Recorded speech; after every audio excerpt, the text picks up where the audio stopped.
El laboratorio del Dr. Egea investiga sobre los mecanismos que conducen a la ortopatía en el síndrome de Marfan desde el año 2012. Anteriormente ha investigado en los campos de la neurociencia y la biología molecular.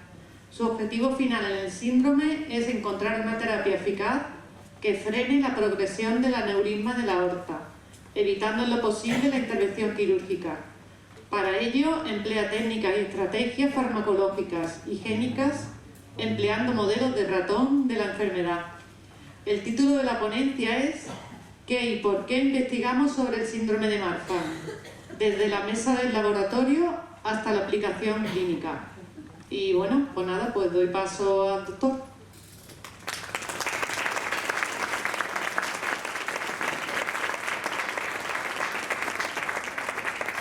Buenos días, muchas gracias por estar aquí, siendo sábado.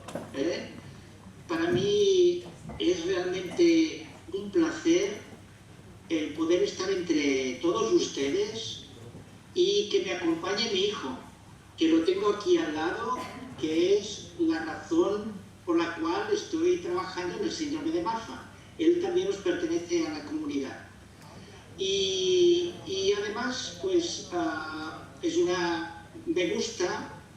me gusta muchísimo el tener la oportunidad de poder explicarles a todos ustedes qué es lo que hacemos en mi laboratorio, por qué lo hacemos, y espero que pueda explicarme y que puedan seguir con relativa facilidad los últimos resultados que tenemos en el grupo. Vale.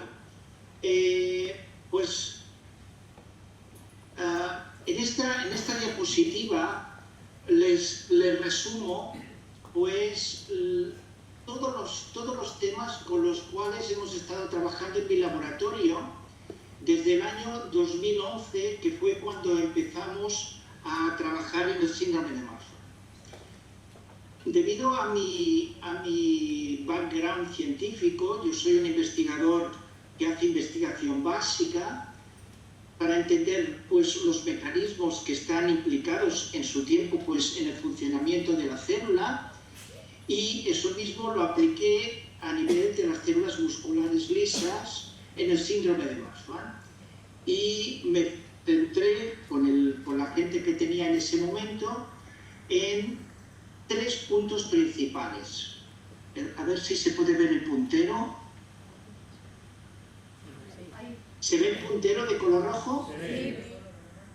Bueno, uno, el TGF-beta, que supongo que a todos les suena. El TGF-beta es un regulador importantísimo en la señalización a nivel de las células musculares lisas, a nivel de la aorta, y que tiene muchas implicaciones.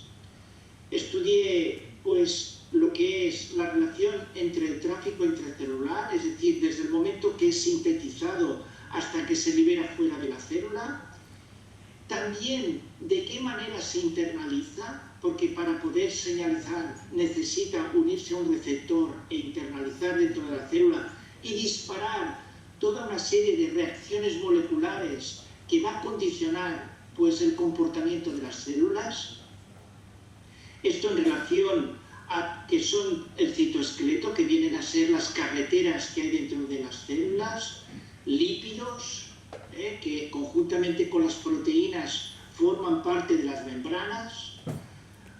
Otro tema que teníamos mucho interés en aquel tiempo es de qué manera las células se enteran de cómo está su entorno, es decir, la matriz extracelular, que es lo que está estropeado en el síndrome de Marfan, lo que son las fibras elásticas, que eso tiene implicaciones en lo que es la elasticidad de la aorta.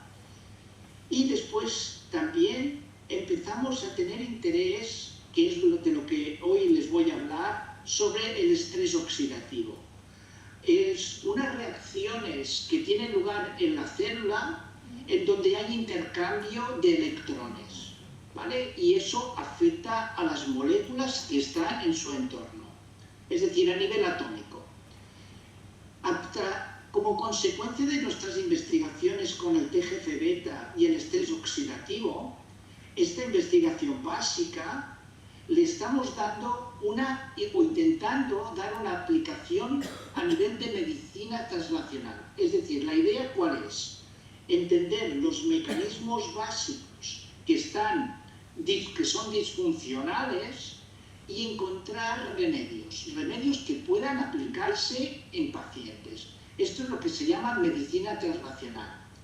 Y hay dos herramientas de las cuales solo les voy a explicar hoy una, que es un péptido anti-TGF-beta y un agente antioxidante que es el allopurinol.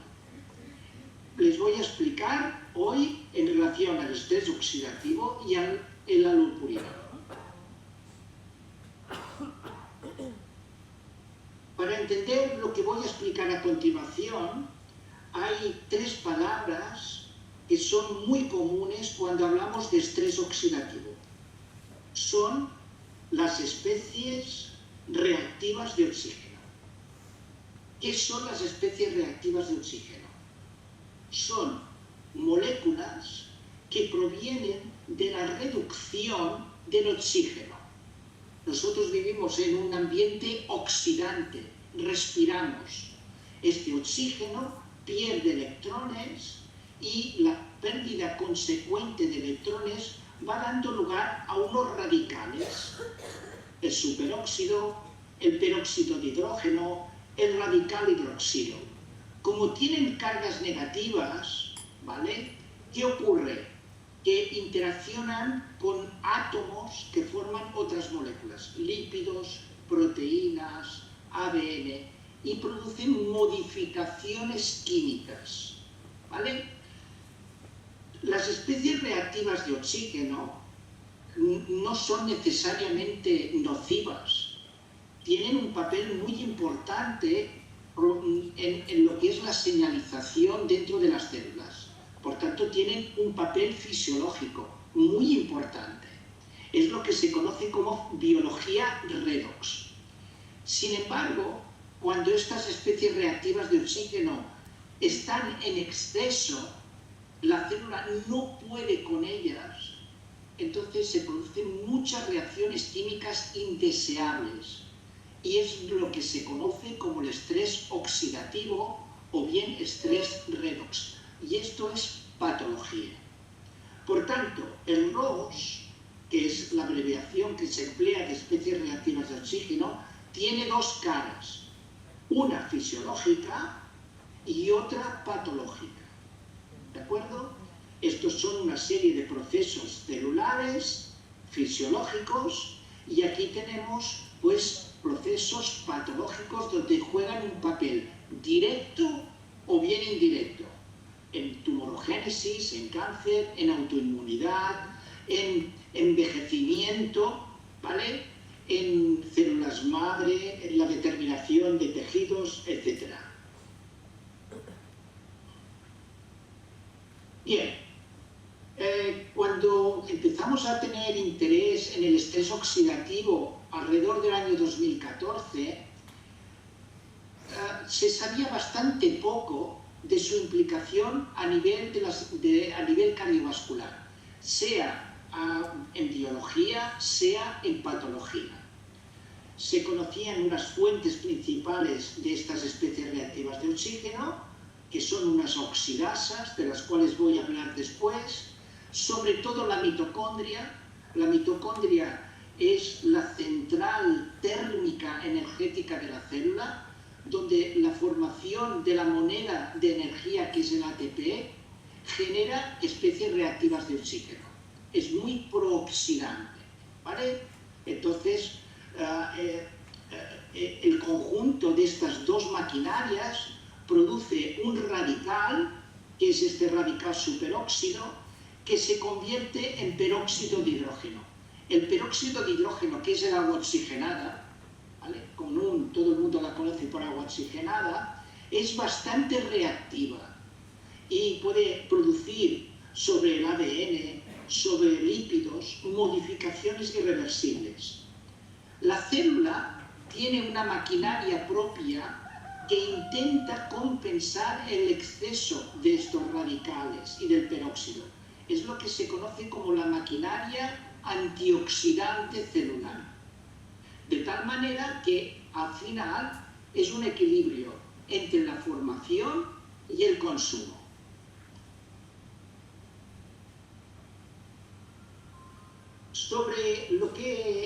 De lo que voy a hablar hoy es sobre el síndrome de Marfan, ¿vale? El síndrome de Marfan, como sabéis, viene determinada por mutaciones en el gen de la fibrilina 1. Forma parte del gran conjunto de enfermedades que dan lugar a un aneurisma y disección de la aorta torácica y son de origen genético. Este origen genético viene producido porque se producen mutaciones. Hoy en día la palabra mutación se está intentando cambiar por la de variante genética en determinados genes. Por ejemplo, en el Ehlers-Danlos, donde se afecta el gen del colágeno 3, pues se da lugar una alteración de la matriz extracelular, es decir, de lo que envuelve donde está situada la célula. En el Marfan, como he dicho hace un momento, es la fibrilina. ¿Qué ocurre? En el Marfan tenemos, por un lado, también una alteración de esta matriz, en el caso de las fibras elásticas, en el caso del Ehlers-Danlos es el colágeno, pero por otro lado afecta al TGF-beta y la señalización. Esta disfunción también es común a los Loeys-Dietz, al síndrome de Loeys-Dietz, que viene determinado por mutaciones en moléculas que están actuando por debajo del TGF-beta. El receptor 1, el receptor 2, SMAD3, SMAD6, el propio TGF-beta 2. Y por otro lado tenemos lo que son los aneurismas torácicos y disecciones de tipo familiar, que vienen determinados por alteraciones en genes que están implicados en la actividad de las células musculares lisas, que ahora veréis dónde se encuentran. Entonces, estas alteraciones, variantes genéticas de estos genes humanos, nos dan estas patologías que se dicen sindrómicas. Bueno, ¿qué es lo que destaca, lo que, como sabéis vosotros, lo que es más grave en la enfermedad?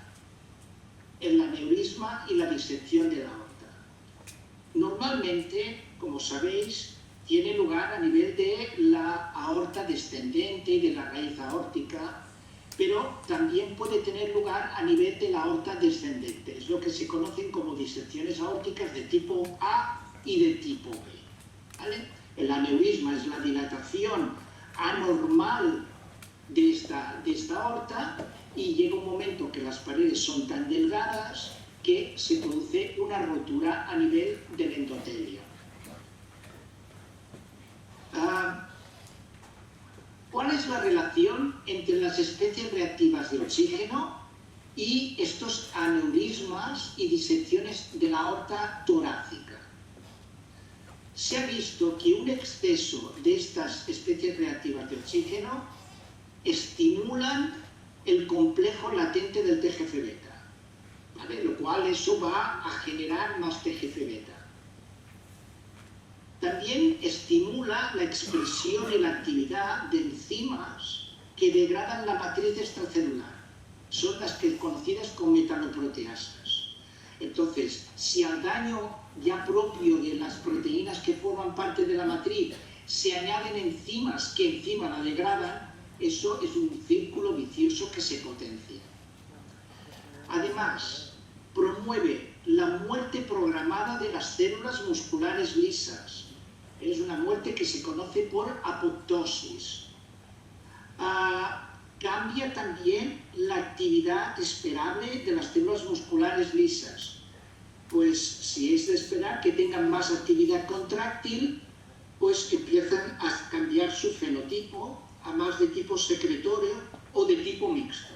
En resumidas cuentas, se vuelven locas. Y después, todos estos cambios en su conjunto hacen que esta matriz extracelular sea remodelada, cambie y no pueda adaptarse a las nuevas condiciones fisiológicas de esta aorta, ¿vale? Al final, todo esto va acompañado también de una disfunción endotelial. El endotelio es la primera capa de células que está en contacto con la sangre circulante. En el año 2010, la relación entre Marfan y Roos era muy poco conocida. Solo había 3 artículos publicados que apuntaban que podría haber alguna relación, pero un poco más. Entonces, ante este panorama, en el grupo, viendo también en lo que había publicado en otras enfermedades, decidimos estudiar en profundidad cuál es y qué impacto tiene las moléculas implicadas en el estrés oxidativo en la ortopatía del síndrome de Marfan.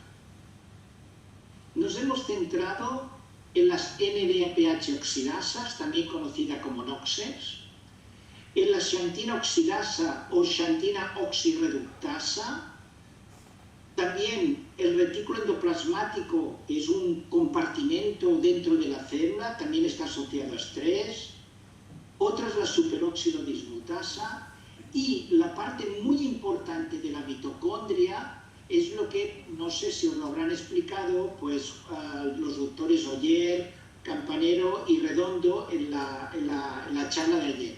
Pero ellos fueron los primeros que mostraron la implicación fundamental de la mitocondria y sus disfuncionalidades en la ortopatía. Lo que les voy a explicar hoy son estos 2 componentes moleculares. Para ello, utilizamos modelos de estudio. ¿Qué modelos de estudio tenemos? Tenemos modelos de ratón y células musculares lisas en cultivo. Los modelos de ratón, tenemos un modelo muy popular que muchos laboratorios del mundo utilizan, que es expresa en uno de los alelos de la fibrilina. Todos tenemos 2 alelos, uno de cada cromosoma, de los 2 genes. Uno de ellos tiene una mutación, que es esta de aquí, que es representativa de las que tienen lugar más frecuentemente en los pacientes. No es la única. Como saben, están descritas más de 3.000 mutaciones distintas en el gen de la fibrilina 1, pero unas son más abundantes que otras.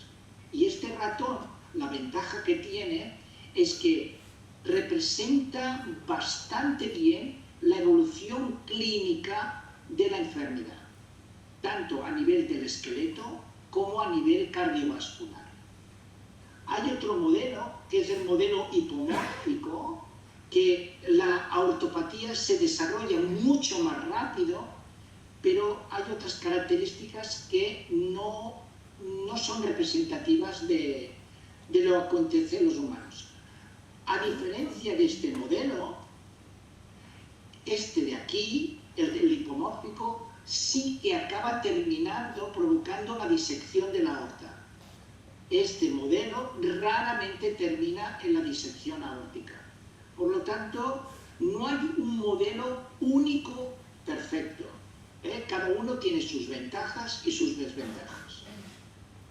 Con estos modelos, principalmente en el laboratorio trabajamos con estudiamos la evolución del aneurisma, de la dilatación aórtica. Aquí podemos ver a lo largo de las semanas de vida de los ratones Marfan, que son estos de aquí, cómo el aneurisma va aumentando conforme la edad en comparación al crecimiento normal de los ratones salvajes, que son estos de aquí.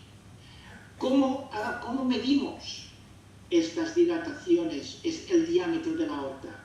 Mediante técnicas de ultrasonido, con ecocardiografía.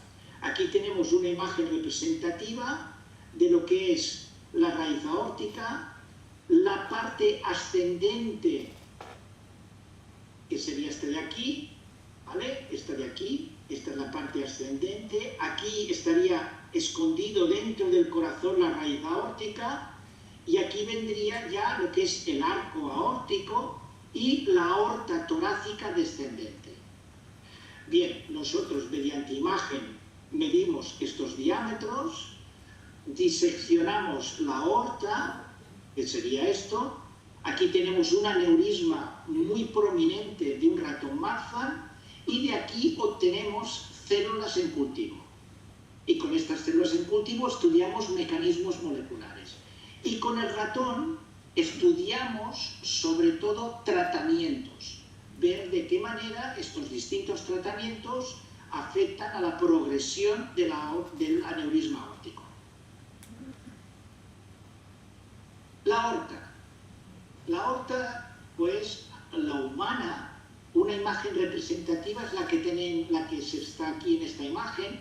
Hay tres capas. La túnica íntima, la que está en contacto con la sangre circulante, que tiene células endoteliales. Su función principal es protección y señalización. Es la primera que recibe los impactos del latido del corazón y todo lo que pueda suceder a nivel circulatorio. Por debajo de la túnica íntima tenemos la túnica media, muy gruesa. En los humanos tenemos entre unas 50 y 80 láminas, que son estas de aquí, de fibras elásticas.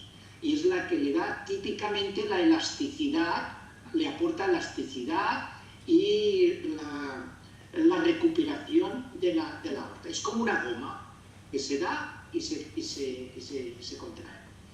Las células que la componen son las células musculares lisas.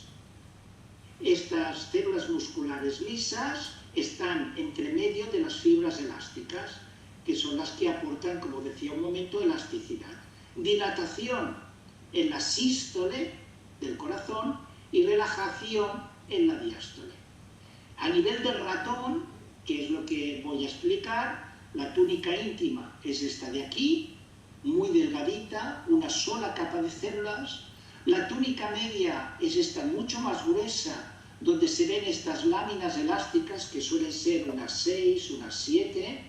Y por último, la capa más externa, que es esta de aquí, en los humanos, esta en el ratón, es la túnica adventicia, donde hay fibroblastos, adipocitos perivasculares, macrófagos, y a nivel de fibras están las fibras de colágeno, que tienen por función resistencia, es decir, se contraponen a la elasticidad de las fibras elásticas, de tal manera que la elasticidad no sea excesiva.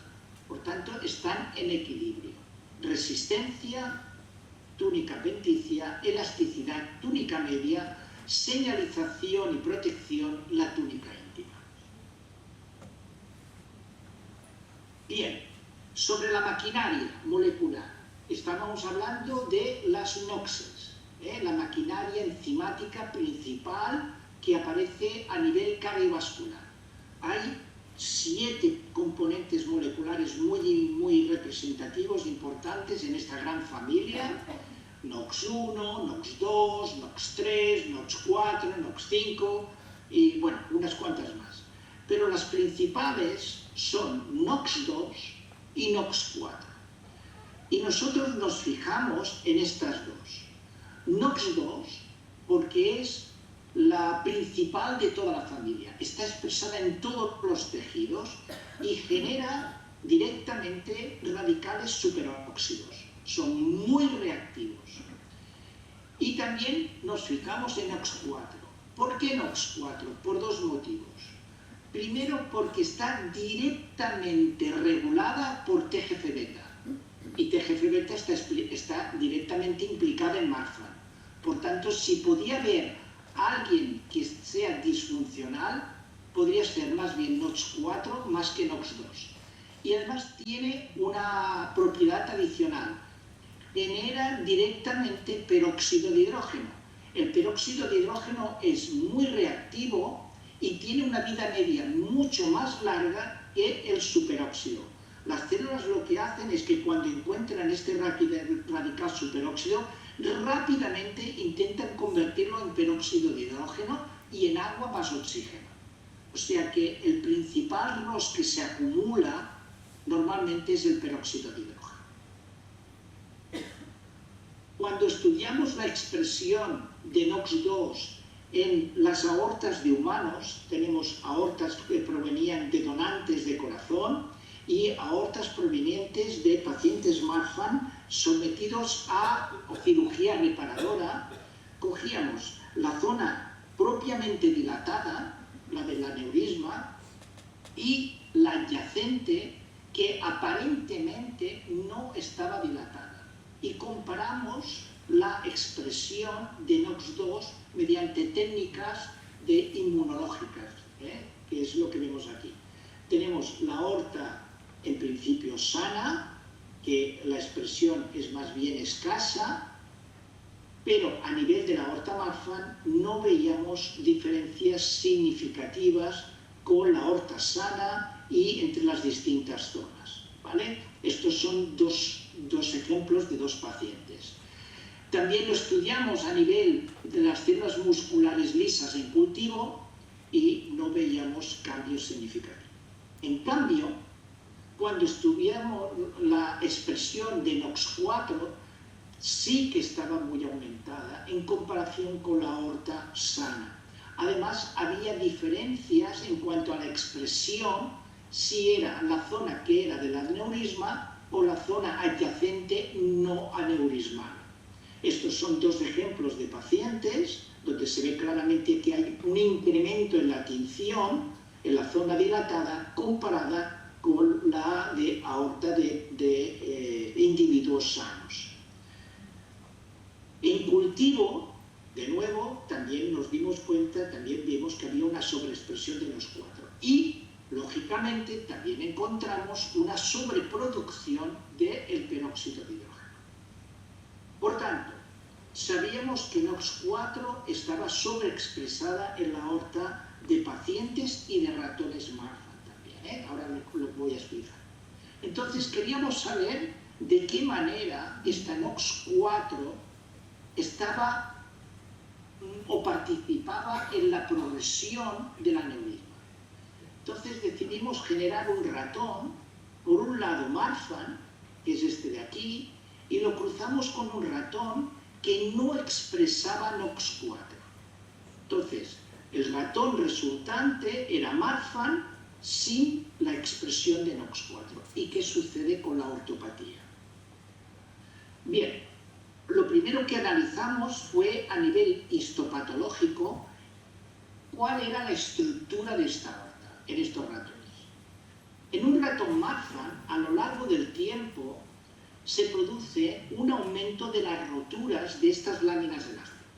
Esta es típicamente la imagen de una aorta de un ratón Marfan silvestre, lo que se conoce en inglés como wild type, y un ratón Marfan típicamente muestra un engrosamiento de la pared y estas láminas elásticas están muy rotas, desorganizadas.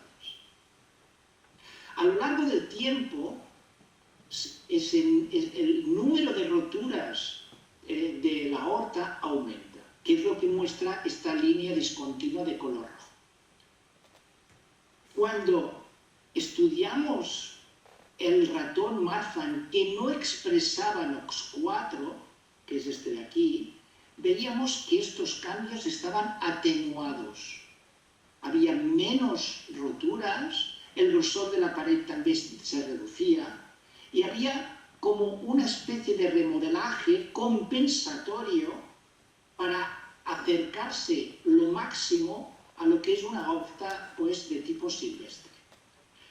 Esto a nivel histopatológico, pero a nivel ecocardiográfico veíamos que, a diferencia de lo que ocurre en los ratones Marfan, donde el diámetro de la raíz aórtica está muy aumentado, típico del aneurisma, el ratón Marfan que no expresaba NOx4 prácticamente normalizaba la aorta, el diámetro de la aorta. Por tanto, la sobreexpresión de NOX4 agrava lo que es la ortopatía. Por tanto, ya sabíamos que NOX4 está implicado. Lógicamente, era de esperar, porque como está bajo el control de TGC-beta y el TGC-beta en el Marfan está pasado de vueltas, muy expresado, desregulado, todo lo que dependa de él se va a ver afectado. Y NOX4 es uno de ellos. Por tanto, se va a ver un incremento de generación de especies reactivas de oxígeno y eso va a tener consecuencias sobre las estructuras moleculares de los componentes de la célula. Lípidos, proteínas, ADN y consecuentemente en su actividad, que puede verse disminuida o incluso aumentar, pero al final patológicamente. Por tanto, hay una sobreproducción de peróxido de hidrógeno que es consecuencia de NOX4 y a su vez viene determinado por un exceso de señalización por TGC-beta. Entonces, una potencial terapia para prevenir de alguna manera esa sobreactivación de NOX4 sería emplear inhibidores específicos de esta NADPH oxidasa como este agente farmacológico. Esta es una posibilidad. De todas maneras, nosotros teníamos también interés de que, a fin de cuentas, esto no explicaba todo, porque a nivel de la ortopatía, de alguna manera no la inhibía completamente esta ortopatía, el hecho de eliminar NOX4. Por tanto, tiene que haber más cosas allí implicadas a nivel de... Pues venga, vamos a añadir allopurinol a los ratones y vamos a hacer distintas estrategias experimentales. Se lo vamos a dar a ratones que ya tienen el aneurisma, se lo vamos a quitar al cabo de un tiempo, se lo vamos a dar pues también a madres gestantes, porque curiosamente es uno de los pocos medicamentos que puede darse a madres gestantes. Entonces pensamos, a ver si se lo damos a las madres gestantes y el aneurisma, a ver si aparece, no aparece, aparece antes, aparece después. Nosotros no sabíamos qué podía ocurrir. Bueno, estos son los distintos protocolos experimentales. Un tratamiento preventivo y un tratamiento paliativo. El preventivo, vamos a darle el fármaco antes de que aparezca el aneurisma. El tratamiento paliativo es, ha aparecido el aneurisma, vamos a ver si dándole este fármaco el aneurisma para en su progresión. ¿Qué es lo que encontramos? Pues el tratamiento paliativo se lo damos a ratones durante 4 meses. Tenían edad de 2 a 6 meses de edad. ¿Qué vemos? A nivel de la raíz aórtica, medida por técnicas ecocardiográficas, hay un aumento claro a nivel del Marfan. Eso es lo esperable, ¿vale? Comparando este con este de aquí. Si estos ratones les dábamos allopurinol, veíamos que había una reducción en la progresión del aneurisma, bastante elevada. Eso también se veía acompañado en que los cambios histopatológicos de la aorta, que hemos visto hace un momento, no se producían. Esta es la aorta Marfan, típicamente con las roturas, y aparentemente la aorta de los ratones Marfan que habían recibido allopurinol estaba bastante bien. En el tratamiento preventivo le dábamos a las madres este fármaco y después a la descendencia hasta los 3 meses de edad. Veíamos que, a diferencia de los ratones Marfan, estos son los silvestres, no aparecía el aneurisma. Muy claro, estaba completamente inhibido. Evidentemente sucedía lo mismo con las fibras elásticas.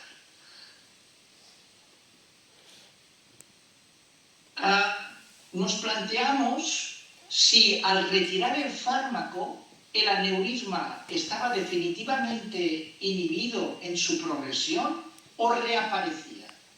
Entonces lo que hicimos fue a los ratones que habían recibido el fármaco, aquí en el tratamiento paliativo a los 6 meses, les retiramos el fármaco y medíamos lo que es la raíz aórtica a los 9. Durante 3 meses estuvieron en el estabulario recibiendo pues el placebo. Y podéis ver cómo reaparecía el aneurisma. Estaba frenado a los 6 meses, pero al retirar el fármaco volvía a aparecer. Y lo mismo sucedía en el tratamiento preventivo. Tardaba un poquito más, pero acababa la experiencia. Por tanto, el efecto inhibidor del allopurinol es reversible. Si nosotros retiramos el fármaco, la ortopatía vuelve a aparecer. Sin embargo, había algo que no encajaba. Y era lo siguiente. Si yo tengo la xantinoxidasa que está sobreexpresada a los 3 meses de edad, pero a los 6 y a los 9 no, ¿por qué el allopurinol, que es un inhibidor de esta xantinoxidasa, es tan eficaz hasta los 9 meses? Tiene que hacer algo diferente, en paralelo, a actuar como inhibidor de la xantinoxidasa, porque esta a los 6 y 9 meses no aporta nada a la ortopatía. Y entonces es cuando nos dimos cuenta que durante la formación del ácido úrico se formaban muchas especies reactivas de oxígeno. Y pensamos, a ver si el allopurinol también actúa como un agente antioxidante por él mismo. Bueno, decidimos averiguar si esto era cierto.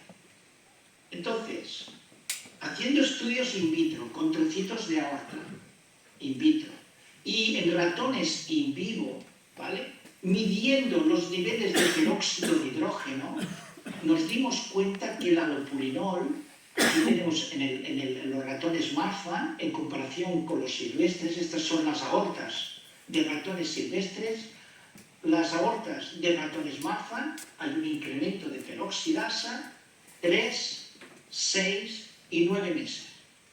Y el añadir allopurinol a estas aortas reducía significativamente en todas las edades los niveles de peróxido. Y esto ocurría también in vivo. Por tanto, nos estaba indicando que el allopurinol tiene una actividad antioxidante directa muy potente. Una curiosidad fue que las dosis de allopurinol que nosotros estábamos empleando dando a los ratones no alteraban los niveles de ácido úrico, porque era lo primero que pensamos. Eso puede ser que sea porque estamos alterando los niveles de ácido úrico y eso ya está actuando como antioxidante. Los niveles de ácido úrico no cambiaban en sangre.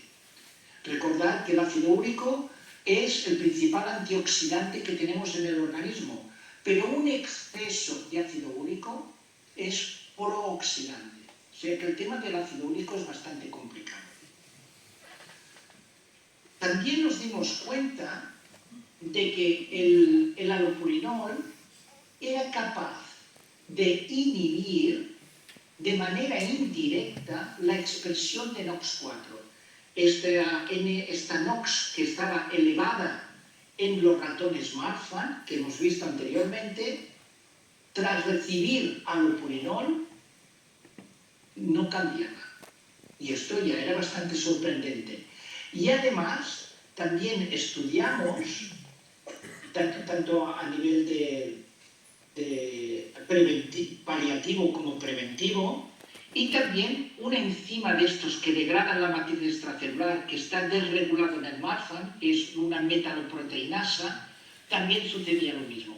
En el Marfan está muy sobreexpresada, tanto paliativa como preventivamente, y tras el administrar allopurinol también estaba normalizado. Por tanto, podemos concluir que la contribución de la xantinoxidasa en la ortopatía del Marfan está limitada en el tiempo, tiene lugar en las primeras edades, esto en los ratones Marfan, y por tanto contribuye en menor medida a lo que es la NOx4 y a las mitocondrias. Todas contribuyen, pero en distinto grado. La inhibición de la ortopatía en los ratones Marfan por parte del allopurinol es principalmente como un agente antioxidante, neutralizando las especies reactivas de oxígeno.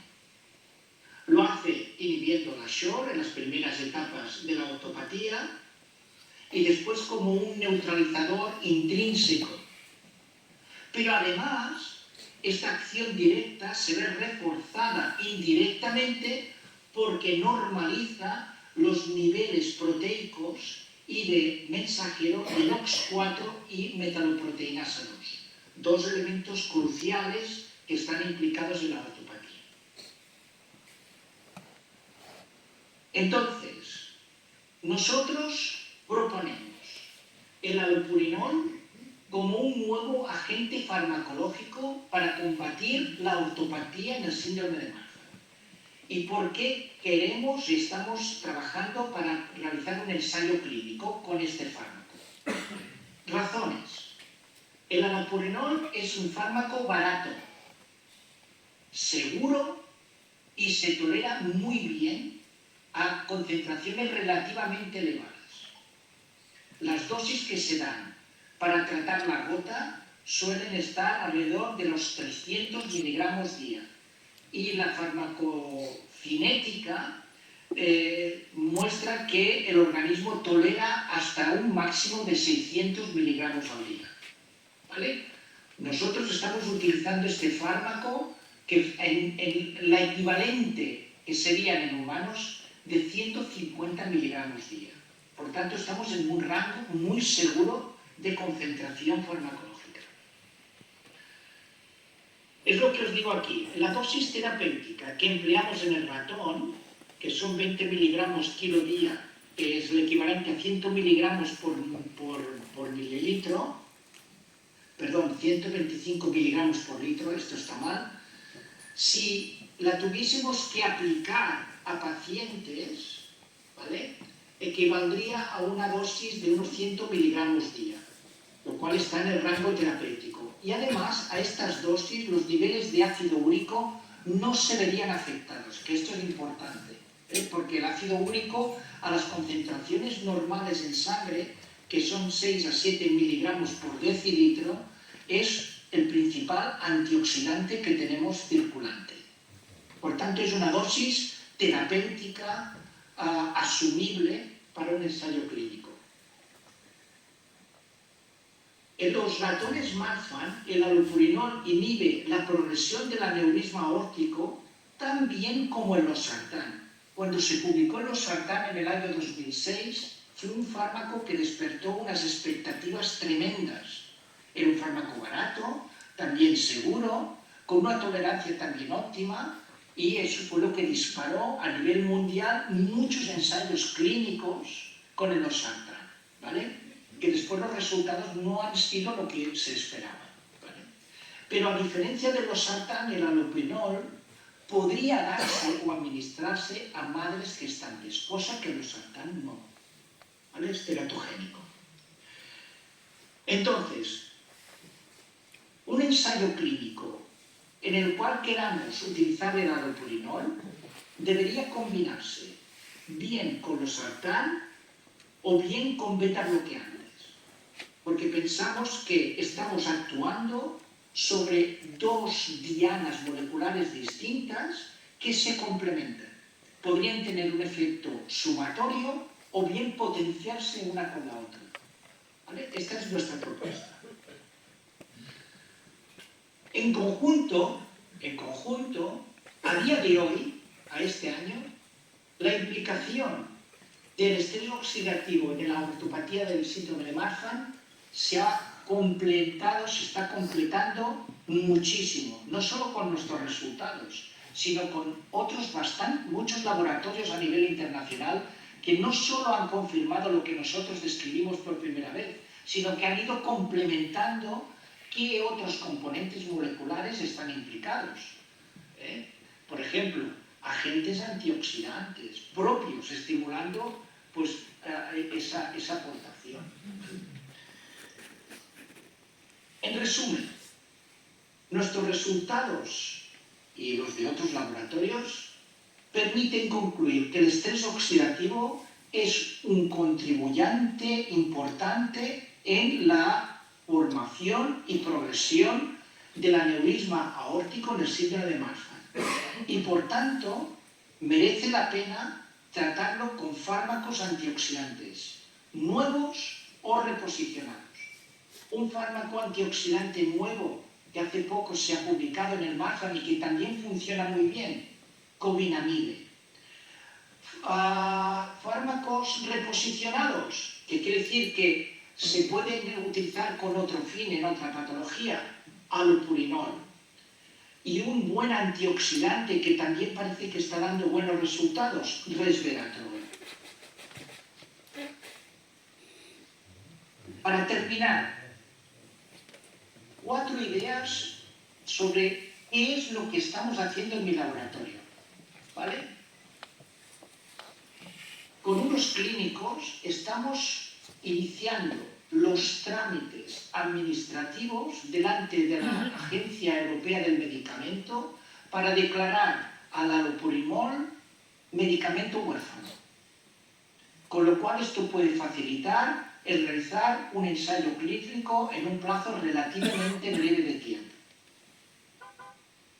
Esta es la consecuencia directa de nuestras investigaciones. Sería claramente medicina translacional, desde lo que es la pollata y el modelo de ratón de laboratorio a lo que es el paciente. Otra de las cosas que queremos hacer con otros laboratorios a nivel mundial es ajustar, estudiar bien en los modelos de ratón de las enfermedades, en este caso en el Marfan, las dosis susceptibles de poder darse en pacientes, pero aplicadas al ratón para estudiar todos en conjunto las mismas características, las mismas concentraciones, la misma manera de administración. Porque hoy en día la manera de evaluar los resultados es bastante variable y a veces no es reproducible, con lo cual eso comporta fracasos importantes a la hora de poder realizar los ensayos clínicos. Hay que llegar a consensos sobre cuáles son los parámetros a estudiar, cómo estudiarlos, utilizar dosis clínicas de los medicamentos que se puedan dar en los humanos. Por ejemplo, en el losartán lo que ocurrió es que las dosis que se estaban dando en ratones, si se hubiesen tenido que trasladar a los pacientes, eran inviables, eran 10 veces más concentradas. Con lo cual, en los pacientes, en los ensayos clínicos, se tuvo que reducir significativamente. Puede ser una de las explicaciones por las cuales los resultados de los ensayos clínicos con losartán no fueron todo lo buenos que se esperaban, ¿vale? Otra de las cosas que queremos estudiar y que estamos estudiando también en el laboratorio en colaboración precisamente con Amberes es si el hecho de transmitir la mutación o la variante genética Marfan por parte del padre o por parte de la madre, si esto va a tener algún efecto sobre la progresión de la ortopatía en los descendientes, es decir, en los hijos. ¿Lo va a agravar? ¿Lo va a atenuar? No tiene impacto. Pues lo que sería, pues, ¿cuál sería el efecto parental? Otra de las cosas que estamos estudiando en el laboratorio es la siguiente.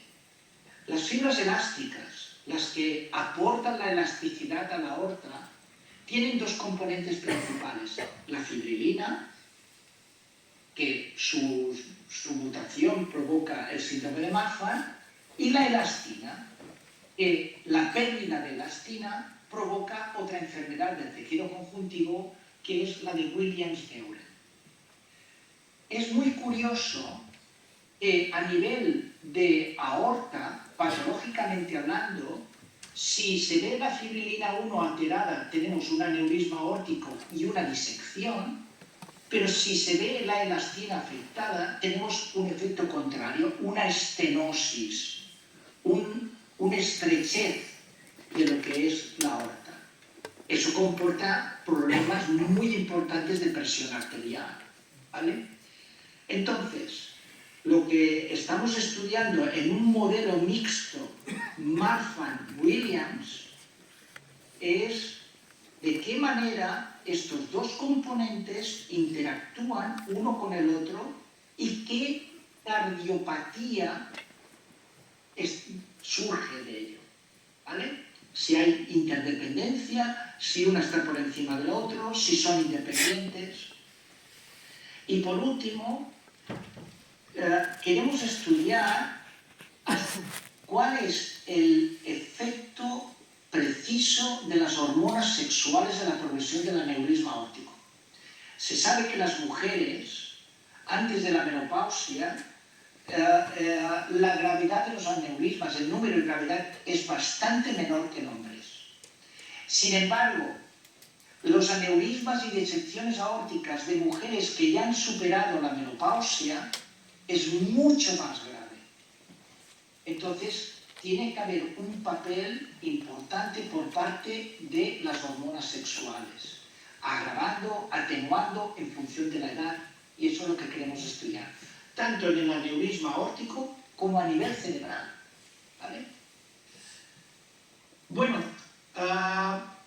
con esto termino, ¿vale? Evidentemente, todo este trabajo de más de una década, aunque hay muchas cosas que no he explicado, sino simplemente lo último, pues evidentemente es el trabajo de equipo. Sin trabajo de equipo es imposible progresar. Y me gustaría destacar una serie de colegas y amigos que han sido fundamentales para obtener estos resultados.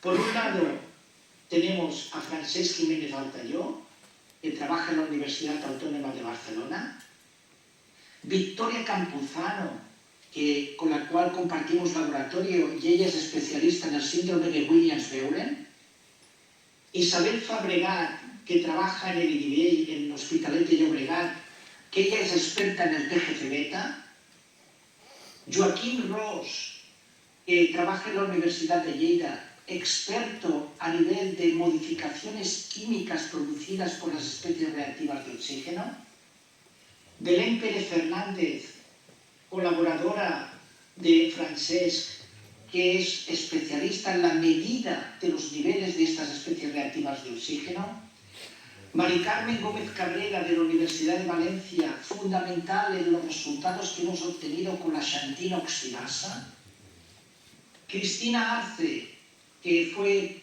una investigadora postdoctoral que ha estado implicada en todo lo que hoy no he explicado, del péptido anti-TGF-beta P144, y también en las primeras fases iniciales del estudio con el allopurinol. Isaac Rodríguez Rovira, a día de hoy ya es doctor, que ha hecho una tesis y que ha estado implicado en toda la parte del allopurinol. Por suerte sigue trabajando con nosotros, al menos por un año, que es lo que nos queda para poderle pagar. Y, sin duda, quiero destacar pues, mi agradecimiento a dos colegas con los cuales tengo mucha relación, que me han dado siempre desde el inicio apoyo a nivel de consejo, las primeras herramientas para estudiar. Uno es Barlois, con quien ahora estoy haciendo esta estancia de investigación en su laboratorio, y Halditz desde los Estados Unidos. A ellos, pues, todo mi agradecimiento. También tengo que agradecer, y creo que es de recibo, pues agradecer a quien aporta dinero oficial para el laboratorio.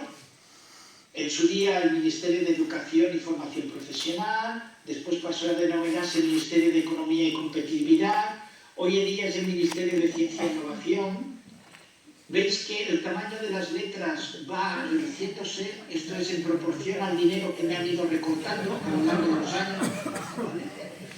Y quiero destacar también el apoyo inicial que me ofreció la National Marathon Foundation. Por último, quiero agradecer aquí a mi hijo, a David, que en realidad él fue y es la principal fuerza motriz, la motivación personal más fuerte que tengo para trabajar en el síndrome Marfan. Y lo tengo aquí al lado y le quiero dar las gracias públicamente por el hecho de estar a mi lado y...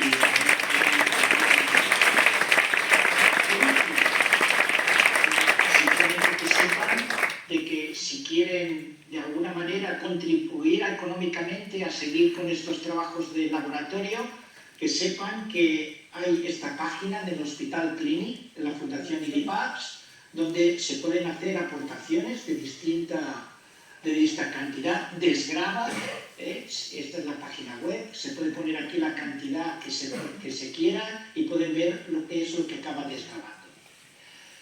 Bueno, con esto doy por terminada mi charla. Muchas gracias por la invitación de nuevo y en fin, espero que les haya gustado. Muchas gracias a todos. La charla anterior nos han estado hablando sobre los genes protectores y la epistasis y cómo esto podía hacer que personas que tienen la mutación no expresen la enfermedad. Y yo te quería preguntar sobre NOX4. NOX4 se considera uno de estos genes protectores y también tenía otra pregunta que es si este ratón que a la vez tenía comprometida la fibrilina y NOX4, si tenía algún efecto negativo por tener comprometido NOX4. O sea, algún efecto diferente de... ¿Sabes? Algún efecto que pudiera ser pernicioso. Vale, respecto a la primera pregunta, NOX4 no es un gen protector. Es decir, su sobreexpresión en el Marfan lo agrava. ¿Vale? Puede haber otros genes que intenten compensar. Por ejemplo, hay genes implicados en lo que es la actividad antioxidante que tienen todas las células, que sobre la capacidad antioxidante intrínseca de las células se sabe poco. No digo que no pueda haber alguno que se sobreexprese intentando compensar esto. Por tanto, NOX4 no es protector, es un agravante. Cuando está en exceso, pero viene determinado eso porque el TGF-beta está desregulado, hay un exceso de TGF-beta y evidentemente, pues entonces todo lo que haya por debajo va a estar fuera de control. Y NOX4 es uno de ellos.